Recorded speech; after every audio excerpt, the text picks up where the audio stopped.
Hi everyone, thank you for coming to this video. I hope you're all doing well. Today's video is going to be my 8 tips on choosing a college. Now, with my experience, I am graduating with my master's in social work, and I will be going off of experience related to being in the United States. That's what I can talk about. So I'm graduating with my master's degree. This is my 7th year, basically. I'm ending now with 7 years in college. So this is just my tips based on what I've experienced in these past 7 years. There's definitely different types of schools. So I want to start out by kind of differentiating a little bit on what I know about kind of the difference between the different types. So basically there is public schools, which are mainly funded by the government, and then there are private schools, which are mainly funded by students' tuitions and maybe like donations and things like that. So usually that's why public schools are usually more affordable than private. Community colleges are mainly 2 years if you go full-time, but you can, with all these experiences, you can go full-time, part-time, whatever you need that's best for you in your life. So community colleges are usually for associate degrees and certifications. There are also HBCUs in the United States, which are historically Black colleges and universities. These schools take people of all races. I had a colleague that really enjoyed her experience there, and she highly recommended it. I forgot which one it was at, but ultimately you can do your research on all of these types of schools that I just named, and as far as I know, usually all schools offer full-time, part-time, whatever is according to you and what's best for you. There's also online colleges, but I will talk about that further in the video. So if you want to hear my 8 tips for choosing a college, please keep watching. The first tip I have is your why, and by this I mean, what are you passionate about? What drives you? And if you're having trouble coming up with that or finding ideas for that, you can start general education classes. Usually community colleges are great for this. It saves a ton of money. I went to community college for 2 years out of my college career, and it really did save a ton of money. If you want to start taking classes and experiment with things you might be interested in, this could be a good way to go.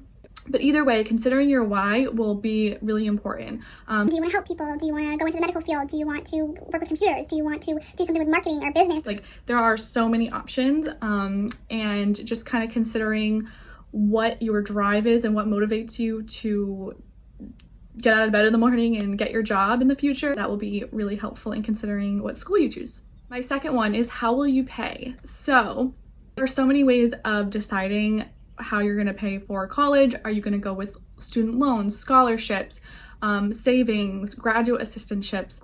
I know for my school there is a discount of like in between out-of-state and in-state, because usually if you're an in-state resident, it's cheaper to go to that in-state school than if you're an out-of-state resident. Some schools do offer this, so definitely look into that so you're not considered an out-of-state student if they do offer that middle ground discount. Looking out long-term is really important when it comes to pricing, and that's one of the biggest things to consider when choosing a college. I always recommend taking the affordable way if possible, but ultimately it is completely up to you. Number 3 is make sure the school you want to go to is accredited in the program that you are going for. Accreditation basically means that the program and the school you're going to is legitimate, and it counts towards the legit degree or legit license that you plan to get from that program or school. This is kind of like a stamp of approval saying that the school has officially met all the academic standards that it needs to. When I chose my social work program, I had to choose an accredited social work program. Newer schools may sometimes offer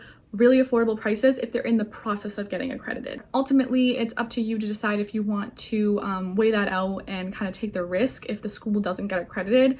Will those credits transfer over to a program that is accredited? So ultimately, it's the safe route, I guess, to go with an already accredited program, school, whatever you want to call it. 4 is online or in person. Do you want an online schooling process, or do you want to go in person? I've never been an online school person, except for now with this pandemic going on. I did start online classes with that, but that was my first time kind of experiencing it. So there is a lot of pros to online learning, which is like you don't need to commute anywhere. You have more choices around the country if you want to go to schools different around the country or the world.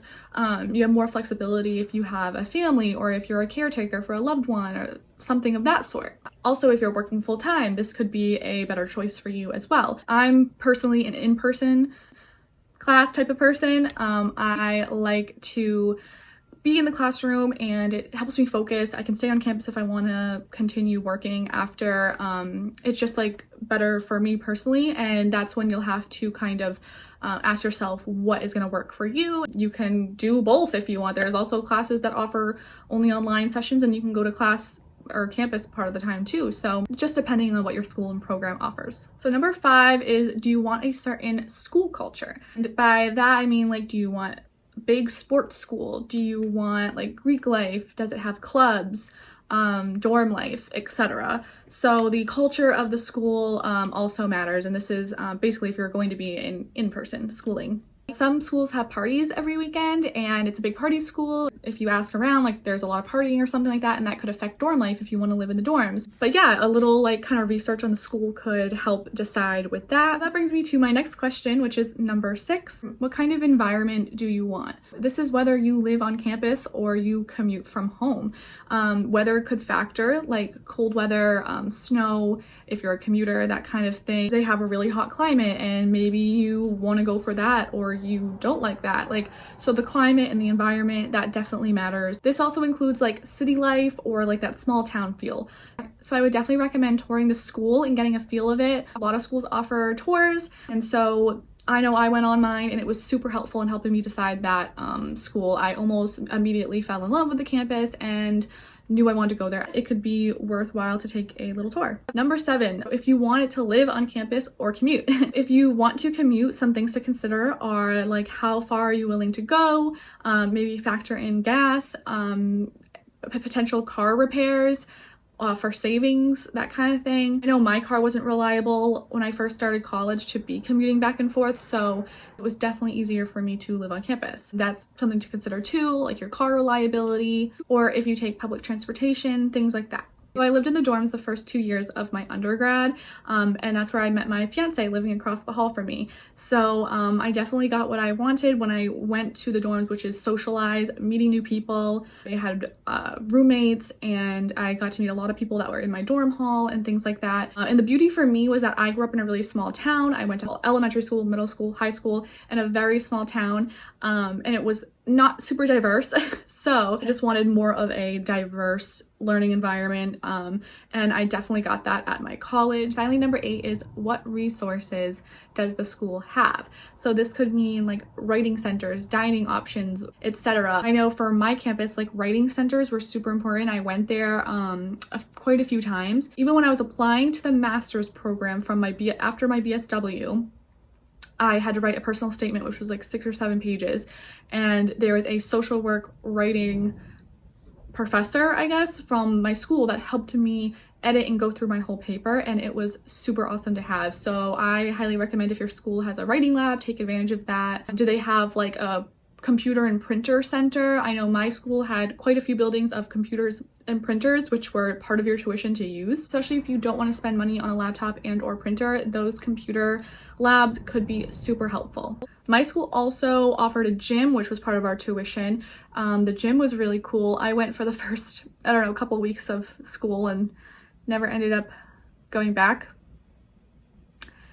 I really need to work out. But anyways, definitely take advantage of things that are already a part of your tuition and you're already paying in. Taking advantage of as much as the campus can offer. So that is it for this video. I really hope you got some tips and tricks, I guess, for choosing a college. They're pretty basic, but they are just what I've experienced, and I hope it helps somebody in the future. I got my undergrad and my master's degree at the same school, and I had a really great college experience. I went to a separate community college for 2 years right in the middle of all of that, and that was also helpful. So ultimately, research what is best for you. Every school might have different requirements or qualifications before entering, so definitely check out like the website or call the department or admissions, the school, anything, to get further information on the particular schools and programs that you're looking into.